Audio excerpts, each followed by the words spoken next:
And welcome to ETCS। आज का जो लर्निंग सेशन है वो बेस्ड है टेली ERP 9.0 के वाउचर एंट्री टाइप्स पे। और ये जो वाउचर एंट्री टाइप्स है ये है अकाउंटिंग के वाउचर एंट्रीज। तो जैसे कि आप इसमें डायग्राम में देख रहे हैं, यहाँ पर जो अकाउंट्स के लिए जो वाउचर एंट्री टाइप्स है वो सारे मैंने यहाँ पर इस डायग्राम में बताया है। जैसे कि F4 होता है कॉन्ट्रा एंट्री, F5 होता है पेमेंट एंट्री, F6 होता है receipt entry, F7 journal, F8 sales के लिए होता है और F9 होता है परचेज के लिए, क्रेडिट नोट्स और डेबिट नोट्स। तो जैसे इस सेशन में मैं आपको 3 टाइप्स ऑफ वाउचर एंट्री करना बताऊंगा, F4 कॉन्ट्रा, F5 पेमेंट और F6 रिसिप्ट की। ओके, तो हम F4 कॉन्ट्रा को पहले देख लेते हैं कि कॉन्ट्रा एंट्री में कितने टाइप के वाउचर एंट्री होते हैं। बेसिकली कॉन्ट्रा एंट्री होता है bank to cash, cash to bank और बैंक टू बैंक ट्रांसफ़र के लिए। और इसमें हम जो भी अमाउंट ट्रांसफ़र करेंगे वो सारा बैंक से बैंक में होगा, बैंक से कैश में होगा और कैश से बैंक में होगा। मीन्स अगर मेरे पीटी कैश के लिए कुछ अमाउंट चाहिए तो वो मैं बैंक से जो विड्रॉ करूँगा वो सारी एंट्री पीटी कैश में होगी। और अगर मेरे पास में एक्सेस कैश है जो कि मुझे बैंक में सबमिट करना है तो उसके लिए भी सारी एंट्रियाँ कॉन्ट्रा एंट्री में होगी। ओके, और F5 पेमेंट के लिए होता है, बैंक पेमेंट और कैश पेमेंट के लिए। F6 होता है रिसिप्ट। सबसे पहले हम कॉन्ट्रा एंट्री देख लेते हैं। ये F4 Contra entry is a transaction record of fund transfer from bank to cash account, cash withdrawal from bank for petty cash and fund transfer from cash bank to bank account for excess cash deposit in bank। जैसे कि मैंने भी आपको समझाया था, इसमें 3 types है, bank to cash, cash to bank और बैंक टू बैंक। तो चलिए मैं आपको सबसे पहले ये एंट्री करना बता देता हूँ। ये मेरे इस एंट्री के एग्जाम्पल हैं जिसमें कि मेरा कैश अकाउंट डेबिट हो रहा है 5000 से। ओके, और मेरा बैंक अकाउंट क्रेडिट हो रहा है 5000 से। मीन्स मेरे बैंक अकाउंट से मैं अमाउंट विड्रॉ कर रहा हूँ कैश के लिए। ये हो गया फर्स्ट टाइप। सेकेंड टाइप होता है कैश टू बैंक। मतलब यहाँ पर मेरा बैंक अकाउंट डेबिट हो रहा है 5000 से और कैश क्रेडिट हो रहा है 5000 से। मीन कैश डिपॉजिट, मैंने कैश को डिपॉजिट करा है मेरे बैंक में। और थर्ड है बैंक टू बैंक ट्रांसफ़र। मतलब मैंने मेरे एक बैंक अकाउंट से अमाउंट ट्रांसफ़र करा है दूसरे बैंक ऑफ अकाउंट में। तो सबसे पहले हम एंट्री देख लेते हैं। बट पहले बैलेंस शीट में करंट असेट्स में आते हैं और हमारे कैश इन हैंड का बैलेंस देखते हैं। तो अभी जैसे आप देख रहे हैं कि मेरे पास में जो कैश इन हैंड है वो है 65,410 रुपीज़। ओके, अब जैसे मैं इसमें एंट्री और ट्रांजेक्शन करूँगा यहाँ पर ये अमाउंट चेंज होती जाएगी। तो चलिए एंट्री करने के लिए अकाउंटिंग वाउचर पर क्लिक करते हैं। F4 कॉन्ट्रा एंट्री को सिलेक्ट करा तो आप F4 कॉन्ट्रा एंट्री को सिलेक्ट करेंगे तो यहाँ पे बैकग्राउंड वाइट आएगा और Contra entry voucher number 11। Okay, तो यहाँ पर जो मैं जब एंट्री सिस्टम यूज़ कर रहा हूँ ये है डबल एंट्री सिस्टम। यहाँ पे अगर आपको सिंगल एंट्री सिस्टम यूज़ करना है तो आप F5 F12 को प्रेस कर सकते हैं, यहाँ पर इसे यस कर सकते हैं तो ये सिंगल एंट्री बोर्ड में आ जाएगा। बट यहाँ पर किसी डबल एंट्री नहीं करूँगा। क्रेडिट, तो एक क्रेडिट मेरा यहाँ पर ICICI बैंक हो रहा है। अभी आप देख रहे हैं कि यहाँ पर बैलेंस है 17,65,000 का। सपोज कीजिए मैं जैसे 50,000 रुपये में ट्रांसफ़र कर रहा हूँ मेरे कैश अकाउंट में। तो अब जैसे यहाँ पर पहले बैलेंस था 17,65,000 का, 50,000 रुपये मैंने बैंक में क्रेडिट करे हैं। इट मीन्स मैंने बैंक से निकाले। तो यहाँ पर अब जो बैलेंस आएगा वो रहेगा 17,15,000 का। ओके, यहाँ पर अब मैं लूँगा कैश इन हैंड। तो आप देख रहे हैं यहाँ पर मेरा cash in hand 1,15,410 debit amount आ रहा है। मीन्स यहाँ पर अब मैं अमाउंट एंटर कर रहा हूँ मेरे कैश बुक में।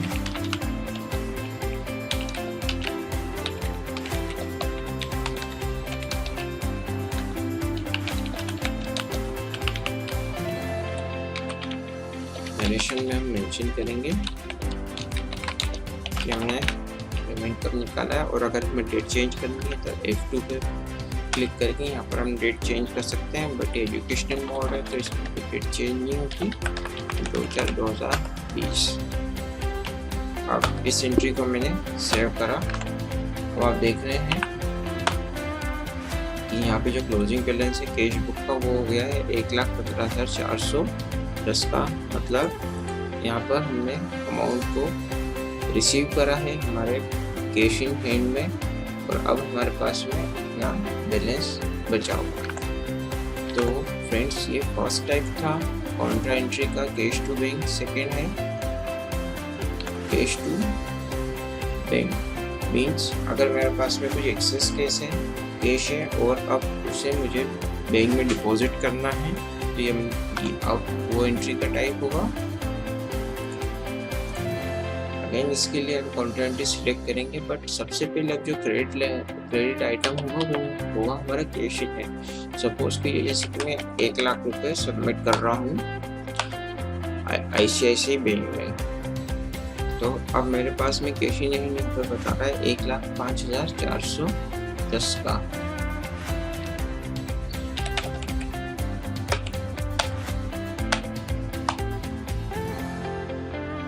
जैसे यहाँ पर सबमिट कर रहा हूँ, यहाँ पर मुझे सारे जो मेरा करेंसी डिटेल है, नोट्स की डिटेल है, मुझे यहाँ पर देनी होगी। जैसे मैं 10,000 रुपीज़ यहाँ पर बैंक में डिपॉजिट कर रहा हूँ, तो मेरे पास में जो नोटों की संख्या है वो मुझे यहाँ पर मेंशन करना होगा। ठीक है, तो जैसे कि मैं यहाँ पे 2000 के 5 नोट बैंक में सबमिट कर रहा हूँ, तो यहाँ पे मैं जैसे 5 एंटर करूँगा तो यहाँ पे 10,000 का अमाउंट यहाँ पर डिस्प्ले हो जाएगा। मैं यहाँ पर देख सकता हूँ ऐसे बैंक है, मैं इसे स्किप कर सकता हूँ। देखिए यहाँ पर जैसे मैंने 10,000 ट्रांसफ़र करा है, तो यहाँ पर मेरा करंट बैलेंस हो गया है 1,05,410 का। और जो हमारा कैश बुक अकाउंट है वो अभी यहाँ पर क्लोजिंग बैलेंस बता रहा है 1,15,410 का। अब मैं यहाँ पर नरेशन मेंशन कर देता हूँ।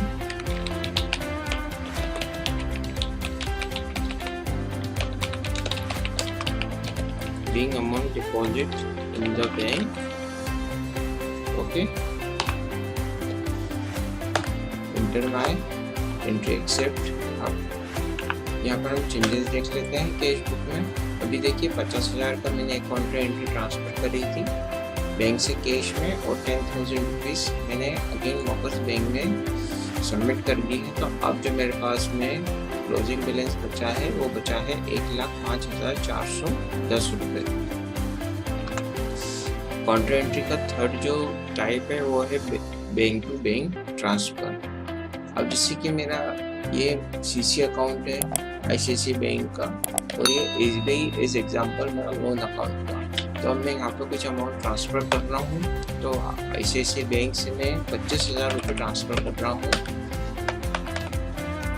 ICICI बैंक में। यहाँ पर मैं लिख दूंगा बाय IMPS। अगर मैंने एक चेक के थ्रू कर रहा हूँ तो यहाँ पर मैं चेक का नंबर लिख सकता हूँ, और डेबिट हो जाएगा SBI बैंक अकाउंट। आपने एक बार नोट करी होगी क्योंकि कॉन्ट्रा एंट्री सिर्फ कैश टू बैंक और बैंक टू कैश ट्रांसफ़र के लिए है, तो यहाँ पर और कोई दूसरा लेजर अकाउंट हाईलाइट नहीं होगा।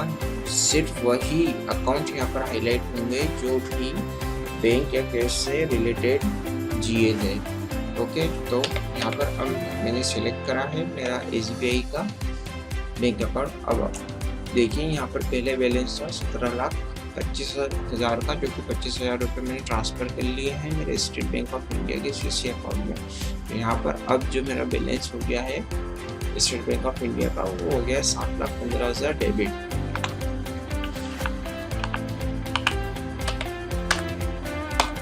ICICI बैंक अकाउंट में अभी भी ये बैलेंस बता रहा है 17,25,000 का, बिकॉज अभी तक मैंने इसकी एंट्री पोस्ट नहीं करी है। ओके, एक्सप्लेनेशन मेंशन करें। Fund transfer ICICI bank SBI। Okay, select. अब हम हमारा एंट्री का इफेक्ट देख लेते हैं। तो अब यहाँ पे हमारे एंट्री का इफेक्ट आ रहा है 25,000 रुपीज़ का, जो अपने काउंटर एंट्री से ट्रांसफ़र करा है। अगर बैंक से हम ट्रांसफ़र करते हैं, बैंक में रिसीव करते हैं, पेमेंट करते हैं, तो यहाँ पर बैंक वाउचर आएगा। अदरवाइज यहाँ पे कॉन्ट्रा वाउचर का टाइप आ रहा है। ओके, तो फ्रेंड्स ये था काउंटर एंट्री टाइप। सेकेंड होता है पेमेंट एंट्री। पेमेंट एंट्री होती है F5 से। पहले मैं आपको बता दूं पेमेंट वाउचर क्या होता है। और payment document is a proof of monetary transaction is occurred between two parties for paying और cash payment form. Payment entry से जैसे कि इस डेफिनेशन में है, पेमेंट एंट्री एक डॉक्यूमेंटेशन होता है दो पार्टीज के बीच में पेमेंट के लेन देन का। मीन्स अगर हमने हमारे किसी वेंडर से कुछ परचेसिंग करा है या कुछ परचेस करा है या फिर हमने उससे सर्विसेज ली है, तो जो भी हमारा टर्म्स होगा उसके अकॉर्डिंग हमें उसे पैसे देने होंगे, उससे उसके बिल का भुगतान करना होगा। ओके, समटाइम कभी ये सर्विसेज लेने के 10 या 15 दिन के बाद में होता है, गुड्स लेने के 10-15 दिन के बाद में होता है, कभी कभी हमें इसे एडवांस भी पेमेंट करना होता है। ओके फ्रेंड्स, तो चलिए मैं आपको ये एंट्री करना बता देता हूँ। ये एंट्री दो टाइप से होगी, जैसे कि मैंने इस वेंडर को पेमेंट करा है, और दूसरा अगर मैंने किसी GL में डायरेक्ट पेमेंट बुक करा है, जैसे वाटर एक्सपेंसेस हो गया, इलेक्ट्रिसिटी एक्सपेंसेस हो गया। अब जैसे कि मैंने लाइट का बिल पे करा है या फिर कुछ ऑफिस एक्सपेंसेस पेमेंट करा है। ओके, तो ये एंट्री में आपको करना बता रहा हूँ बैंक और कैश दोनों के थ्रू। अगेन हमारा अकाउंटिंग वाउचर में क्लिक करते हैं। सेकेंड यहाँ पर हम लेंगे F5 पेमेंट को, और F5 पेमेंट में यहाँ पर मैंने सेग्रीगेट करा है बैंक वाउचर पेमेंट में, कैश वाउचर पेमेंट में, दोनों की नंबर रेंज में यहाँ पर अलग होगी। जैसे मैंने बैंक वाउचर पेमेंट सेलेक्ट करा है, तो यहाँ पे जो नंबर रेंज बता रहा है इसके लिए 5004, मतलब मेरे जो भी बैंक वाउचर रहेगा वो 500 की सीरीज से एंट्री होंगे। ठीक है, तो सबसे पहले मैं यहाँ वेंडर को कैसे पेमेंट करना है वो मैं बता रहा हूँ। अब इसमें मेरा वेंडर है मीना फर्नीचर दिल्ली का। अभी इसके खाते में क्रेडिट है 12,300 रुपये, जिससे मैं इसे यहाँ पर 5,000 रुपीज़ पेमेंट कर रहा हूँ। Against reference invoice number 458 5,000 rupees मैंने इसे पे करा, और यहाँ पे मैं इसे पे कर रहा हूँ ICICI बैंक के थ्रू। आप देख सकते हैं कि 12,300 इसका क्रेडिट बैलेंस था, बट चूँकि मैं इसे 5,000 रुपीज़ पेमेंट की यहाँ पर एंट्री में बुक कर रहा हूँ, तो अब इसका करंट बैलेंस है 7,300। ओके, अब यहाँ पे अगर मैंने इसे चेक के थ्रू दिया है, तो यहाँ पर मैं चेक नंबर मेंशन कर दूँ। अदरवाइज अगर इसे मैंने IMPS करा है तो वो यहाँ पर मेंशन हो जाएगा, और यहाँ पर नरेशन में लिख देता हूँ amount paid to vendor against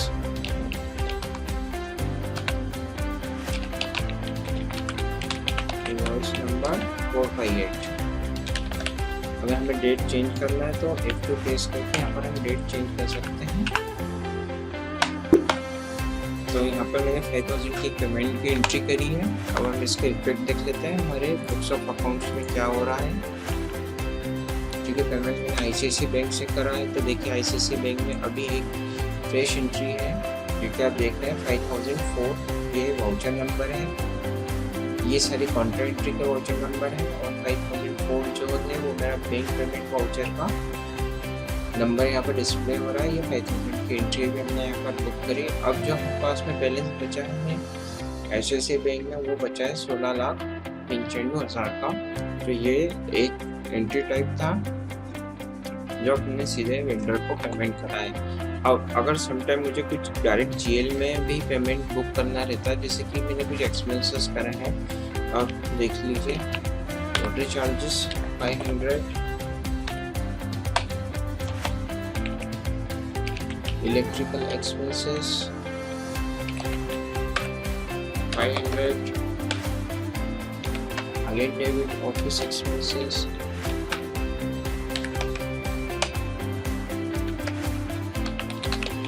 consultancy charges 500।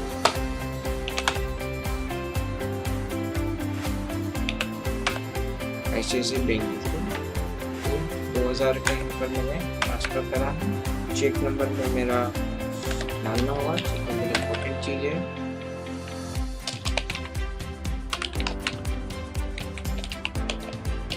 being paid for expenses.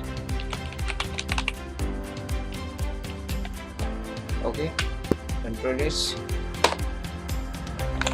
Again एक बार इफेक्ट चेक करेंगे तो ये रहा मेरा सेकेंड इफेक्ट, जिसमें कि मैंने सारा एक्सपेंसेस बुक करा है। 5004 वाउचर में तो मैंने पेमेंट करा था मेरे एक वेंडर को, और जो सेकेंड वाउचर नंबर है 5005 बैंक पेमेंट के लिए, उसमें मैंने डिफरेंट चीज में पेमेंट बुक करा है। फ्रेंड्स ये कैश के थ्रू पेमेंट एंट्री टाइप था, सेम हम कैश के थ्रू भी पेमेंट बुक कर सकते हैं, बस सिर्फ उसमें GL रहेगा, जो जनरल लेजर रहेगा वो यहाँ पर चेंज हो जाएगा।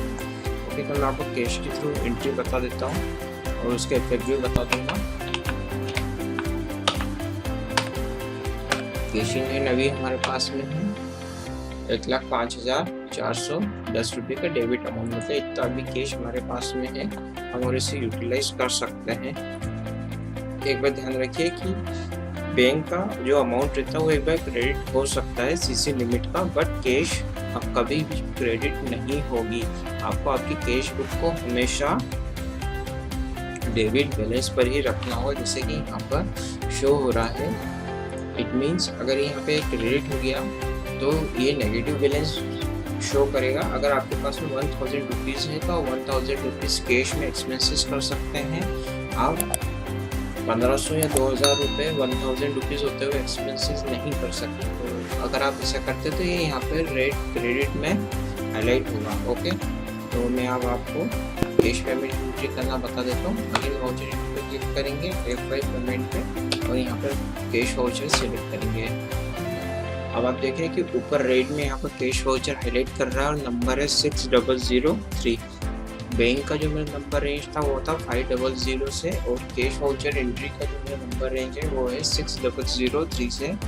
नंबर रेंजेस अगर हमारी सेपरेट रहती है तो वो वाउचरों को ट्रैक करने के लिए एक इजी वे होता है। ओके, अब जैसे कि मैं अगेन वीना फर्नीचर को पेमेंट कर रहा हूँ 2500 का, ये मैंने उसे कैश में पेमेंट करा। अगेंस्ट उसका जो इनवॉइस मेरे यहाँ बुक है 458। ओके, तो क्रेडिट यहाँ पर अब मेरा कैश इन हैंड हुआ। अब आप देख रहे हैं 1,02,910 रुपये यहाँ पर डेबिट बैलेंस बता रहा है, मतलब 2500 रुपीज़ हमारे सब अकाउंट से हमने ट्रांसफ़र करें हमारे वेंडर में। वेंडर का जो यहाँ पे 7000 का जो बैलेंस था क्रेडिट बैलेंस, अब वो घटकर सिर्फ 4800 रुपीज़ हो गया है। अब मैं यहाँ पे लिख देता हूँ main amount paid to vendor in cash. वैसे अब कैश में लेन देन नहीं होता है, सारा लेन देन बैंक के थ्रू होता है। ओके, बट समटाइम पे जैसे हम कुछ कंज्यूमेबल परचेस करते हैं या फिर कुछ छोटे मटेरियल खरीद रहे हैं, जैसे 1500 का हमने डेली यूज़ के लिए कुछ मटेरियल लिया, तो उसमें हम कैश के थ्रू पेमेंट कर सकते हैं। तो इसका हम इफेक्ट देख लेते हैं। तो बैलेंस शीट में देखिए यहाँ पे कैश वाउचर में हमें नंबर बता रहा है 6003 जो वाउचर अभी मैंने एंटर करा है। बाकी जो काउंटर एंट्री अभी मैंने आपको करके बताई थी वाउचर नंबर 11 और 12 की, ये रहा मेरा कैश वाउचर। ओके, अब अगर समटाइम्स मुझे मेरे GL में डायरेक्ट एक्सपेंसेस बुक करना है, जैसे कि ऑफिस एक्सपेंसेस में मैंने बुक कर रहा हूँ।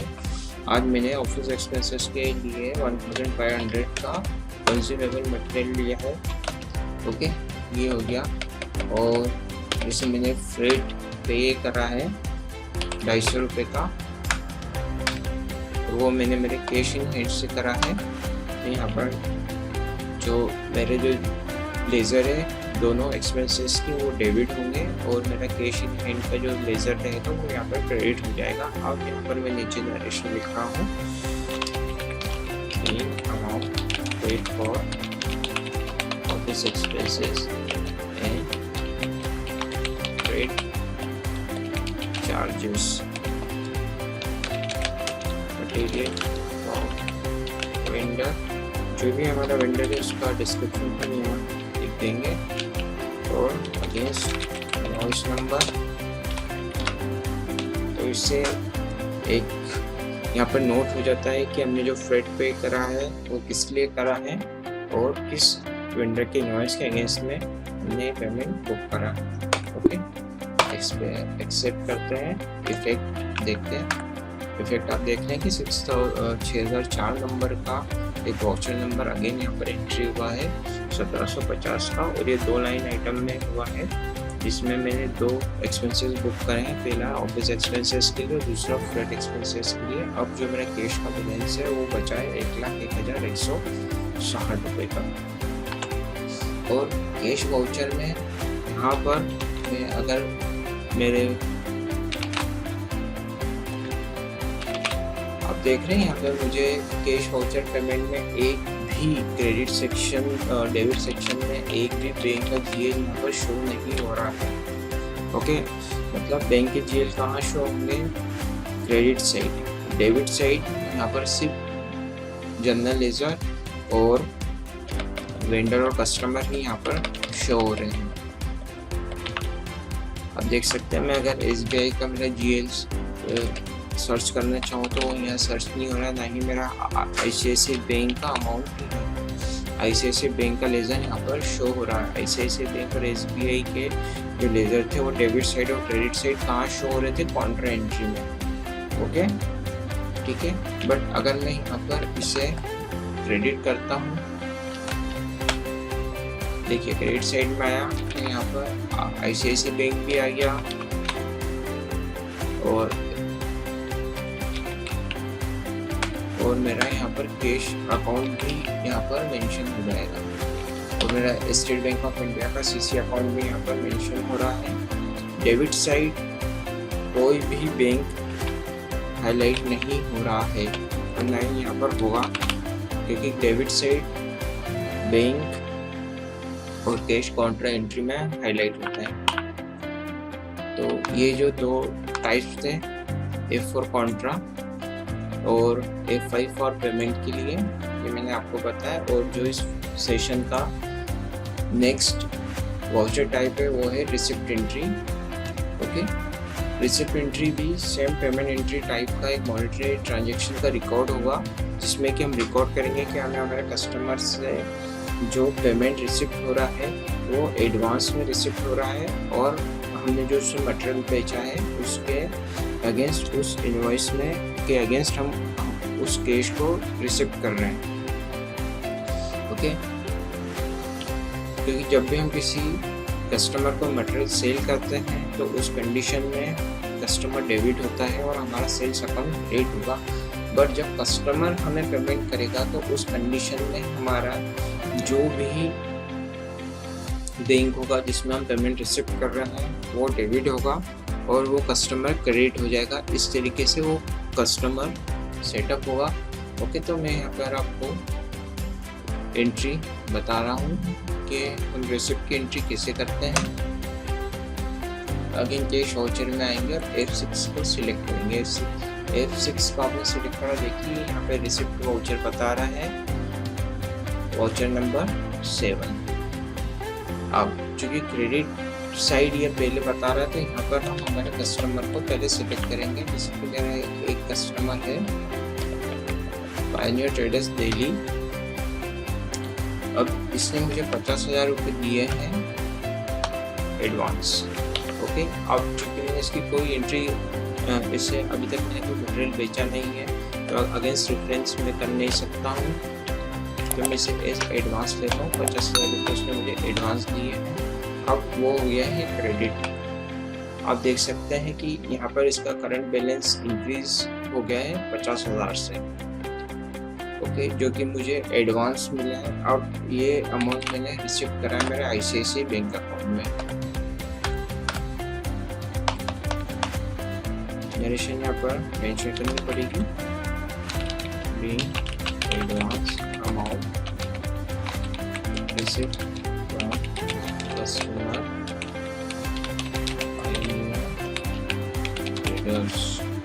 ओके। ये मेरा रिसिप्ट एंट्री हुआ। सेम एंट्री में इसे कैश में भी कर सकता हूँ, जैसे कैश मुझे 1500 मिले हैं। Advance voucher number 8, debit side cash voucher, cash in है।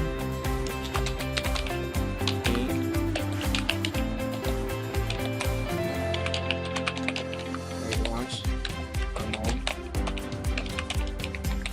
रिसिप्ट में कैश फ्रॉम कस्टमर ओके। अब अगेन एक्सेप्ट। अब हम इसका इफेक्ट देख लेते हैं हमारे बुक्स ऑफ अकाउंट में। सबसे पहले कैश में देख लेते हैं, तो ये देखिए कैश में मुझे रिसिप्ट की एंट्री हो रही है पायोनियर ट्रेडर्स दिल्ली, जो कि मेरा कस्टमर है, जो एंट्री अभी मैंने आपको बात की 1500 की ओके। तो अगर जब भी हम कैश इन हैंड का लेजर ओपन करते हैं तो यहाँ पर हमें क्लियर मेंशन हो जाएगा कि काउंटर एंट्री मीन्स हमें अमाउंट रिसिप्ट हुआ है, ये हमने अमाउंट को ट्रांसफ़र करा है। अगर यहाँ पर डेबिट एंट्री है, इसका मतलब है कि हमने हमारे बैंक से कैश विड्रॉल करा है हमारे कैश इन हैंड में। और अगर क्रेडिट एंट्री है तो इसका मतलब है कि हमने एक्स्ट्रा कैश सबमिट करा है बैंक में ओके। देखिए जो पहली एंट्री है मेरी 5000 के काउंटर एंट्री, इस पर मैंने क्लिक करा और यहाँ पर मेरा कैश डेबिट हो रहा है। इट मीन्स मैंने मेरे बैंक ऑफ अकाउंट से 5000 रुपीज़ विड्रॉ करके मैंने पेटी कैश में एंट्री करी। और अगर मेरी पेटी कैश यहाँ पर क्रेडिट हो रही है तो मीन्स इसका मतलब है कि मैंने मेरा अमाउंट बैंक में डिपॉजिट करा है। देखिए 5000 रुपीज़ मैंने बैंक से विड्रॉ करे थे पेटी कैश के लिए, ये उसकी एंट्री है काउंटर एंट्री। और दूसरी ये काउंटर एंट्री है 2000 रुपीज़ मैंने अगेन बैंक में डिपॉजिट करा। तो इन दो एंट्रियों के बाद में मेरा जो क्लोजिंग बैलेंस था वो था 3000 का। और ये मेरे कैश वाउचर है जो कि मैंने कैश का पेमेंट करा है ओके। तो ये भी यहाँ पर क्रेडिट साइड होंगे, डेबिट साइड रिसिप्ट आएगा और क्रेडिट साइड पेमेंट आएगा, या फिर जो डिपॉजिट आएगा जो भी हम बैंक में कर रहे हैं ओके फ्रेंड्स। तो ये मेरा आज का एक डेमोन्स्ट्रेशन था टैली के लिए।